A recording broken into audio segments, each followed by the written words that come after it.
بسم اللہ الرحمن الرحیم۔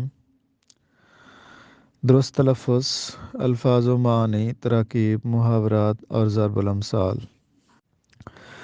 Lecture number 2۔ پہلا لفظ ہے بالبلانہ، کسی تکلیف کی وجہ سے رونا، بے قرار ہونا بالبلانہ کہلاتا ہے۔ دوسرا لفظ ہے بلبلانہ، اس کو عام طور پر بلبلانہ پڑھا جاتا ہے جو کہ غلط ہے۔ یہ لفظ ہے بلبلانہ یعنی اونٹ کا مستی میں بولنا۔ درست تلفظ ہے کوڑا کرکٹ، ہم اسے کوڑا کرکٹ پڑھتے ہیں۔ ایک اور لفظ ہے سودا سلف، ہم اس کو سودا سلف پڑھتے ہیں جو کہ غلط ہے۔ سودا سلف اس کا درست تلفظ ہے۔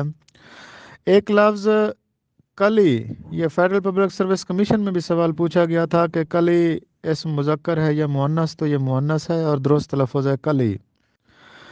ایک اور لفظ ہے جو دونوں طرح سے مستعمل ہے، چہل قدمی بھی اس کو کہتے ہیں، چہل قدمی بھی اس کو کہتے ہیں۔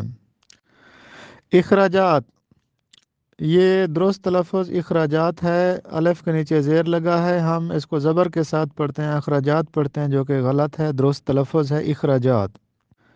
یہ درست تلفظ ہے مثبت، ہم اس کو مثبت پڑھتے ہیں، حالانکہ درست تلفظ ہے مثبت۔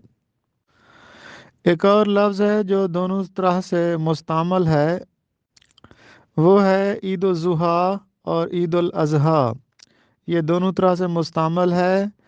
شمس الرحمن فاروقی کے مطابق عید الاضحیٰ درست ہے۔ درست تلفظ ہے جبلت، اکثر لوگ اس کو جبلت بولتے ہیں جبکہ درست تلفظ ہے جبلت۔